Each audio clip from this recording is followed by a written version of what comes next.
Over the past few years, wildlife trafficking has become more organized, more lucrative, more widespread, and more dangerous than ever before.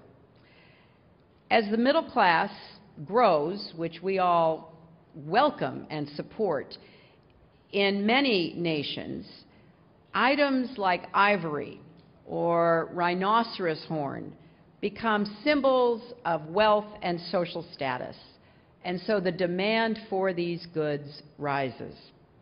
By some estimates, the black market in wildlife is rivaled in size only by trade in illegal arms and drugs. Today, ivory sells for nearly $1,000 per pound. Rhino horns are literally worth their weight in gold, $30,000 per pound. What's more, we are increasingly seeing wildlife trafficking has serious implications for the security and prosperity of people around the world. Local populations that depend on wildlife, either for tourism or sustenance, are finding it harder and harder to maintain their livelihoods. Diseases are spreading to new corners of the globe through wildlife that is not properly inspected at border crossings. Park rangers are being killed. And we have good reason to believe that rebel militias are players in a worldwide ivory market worth millions and millions of dollars a year. So yes, I think many of us are here because protecting wildlife is a matter of protecting our planet's natural beauty. We see it's a stewardship responsibility for us and this generation and future generations to come. But it is also a national security issue, a public health issue, and an economic security issue that is critical to each and every country represented here. We all, unfortunately, contribute to the continued demand for illegal animal goods. Wildlife might be targeted and killed across Asia and Africa, but their furs, tusks, bones, and horns are sold all over the world. Smuggled goods from poached animals find their way to Europe, Australia, China, and the United States. I regret to say the United States is the second largest destination market for illegally trafficked wildlife in the world, and that is something we are going to address. Now, several conservation groups are here with us today, and we greatly appreciate their invaluable work. But the truth is, they cannot solve this problem alone. None of us can. This is a global challenge that spans continents and crosses oceans, and we need to address it with partnerships that are as robust and far-reaching as the criminal networks we seek to dismantle. Therefore, we need governments, civil society, businesses, scientists, and activists to come together to educate people about the harms of wildlife trafficking. We need law enforcement personnel to prevent poachers from preying on wildlife. We need trade experts to track the movement of goods and help enforce existing trade laws. We need finance experts to study and help undermine the black markets that deal in wildlife. And most importantly, perhaps, we need to reach individuals, to convince them to make the right choices about the goods they purchase.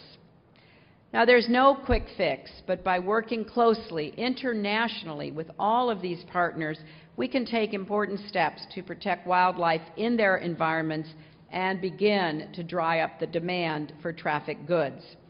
So with these goals in mind, the State Department is pursuing a four-part strategy. First, on the diplomatic front, we are working with leaders from around the world to develop a global consensus on wildlife protection. I spoke with President Putin, Ambassador, when we were together at the APEC summit in Vladivostok. He has been a staunch, vocal, public supporter of Russian wildlife, And I think it's fair to say his personal efforts over the last years have made the lives of tigers in Russia much safer. There are still poaching, but at least there is a commitment from the highest level of the Russian government to protect the wildlife of Russia. In fact, when I was in Vladivostok, there were posters everywhere with tigers on the pictures, on the lampposts and walls and everywhere we looked, reminding people that this was an important issue to Russia and the Russian government.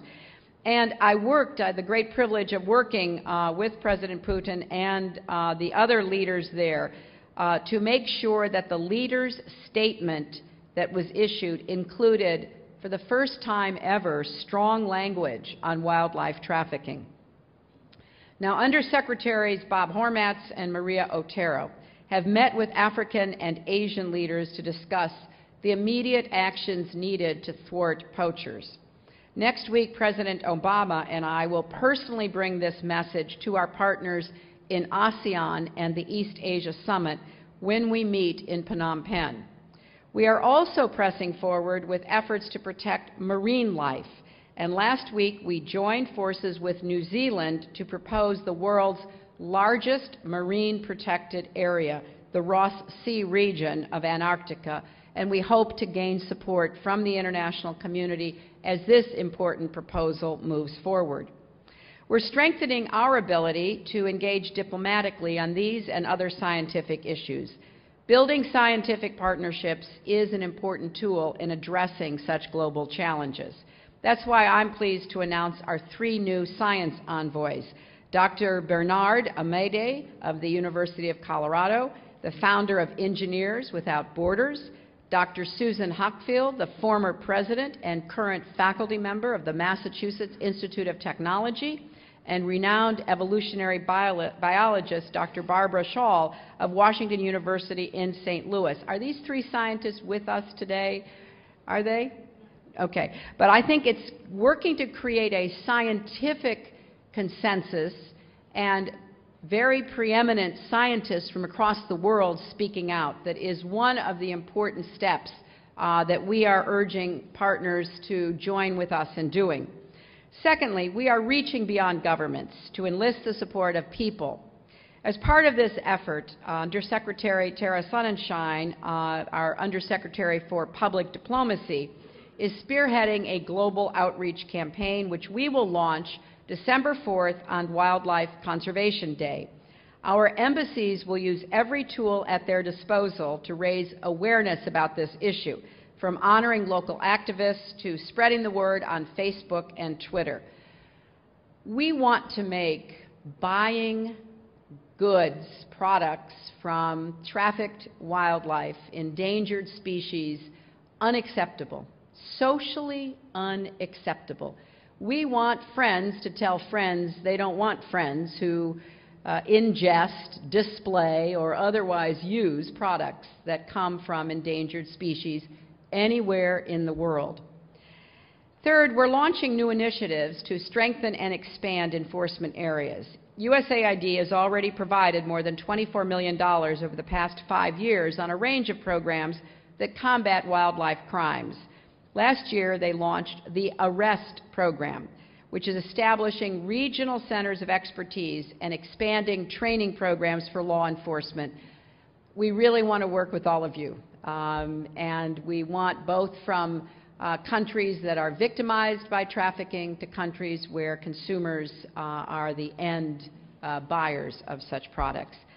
Finally, this is a global issue, and it calls, therefore, for a concerted global response. So I hope every government and organization here today will join the Coalition Against Wildlife Trafficking. That is the global partnership for sharing information on poachers and illicit traders. We'll also be convening meetings with traditional stakeholders like NGOs and governments, and with less traditional stakeholders like air and cruise line companies to discuss new potential partnerships. Some of the most successful initiatives we've seen so far are the regional wildlife enforcement networks. These networks are critical to strengthening protection efforts and enhancing cooperation among key countries. To build on these efforts, today I'm calling for the creation of a global system of regional wildlife enforcement networks to take advantage of those networks that already are operating and the lessons we have learned from them. The sooner we get this off the ground, the better, and to that end, the State Department is pledging $100,000 to help get this new global system up and running. I want to mention one last step we're taking. Trafficking relies on porous borders, corrupt officials, and strong networks of organized crime, all of which undermine our mutual security. I'm asking the intelligence community to produce an assessment of the impact of large-scale wildlife trafficking on our security interests so we can fully understand what we are up against. When I was in Africa last summer, I was quite alarmed by the level of anxiety I heard from leaders. It is one thing to be worried about the traditional poachers who come in and kill and take a few animals, a few tusks, a few horns, or other animal parts. It's something else when you've got helicopters, night vision goggles, automatic weapons, which pose a threat to human life as well as wildlife. Local communities are becoming terrified. Local leaders are telling their national leaders that they can lose control of large swaths of territory to these criminal gangs, where criminal gangs can come and go at their total discretion. We know that begins to provide safe havens for other sorts of threats to people and governments. So I think we have to look at this in a comprehensive, holistic way. And there's something for everybody. If you love animals, if you want to see a more secure world, if you want our economy not to be corrupted globally by this kind of illicit behavior, there is so much we can do together. After all, the world's wildlife, both on land and in our waters, is such a precious resource, but it is also a limited one. It cannot be manufactured. And once it's gone, it cannot be replenished. And those who profit from it illegally are not just undermining our borders and our economies, they are truly stealing from the next generation.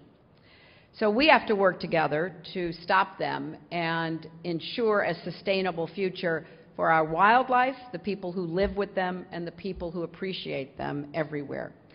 So let me thank you all for being here. I really appreciate the turnout, and it means a great deal, and the fact that so many ambassadors are here representing their countries, and I particularly want to thank our colleagues, the ambassador from Kenya, the ambassador from Indonesia, for taking a leading role in this effort. We want to hear your ideas. These are our ideas, but we really are soliciting your ideas. What works? What can we do better? How can we make a difference? Let's put the poachers out of business and build a more secure and prosperous world for all of us, and particularly for children, generations to come. Thank you all.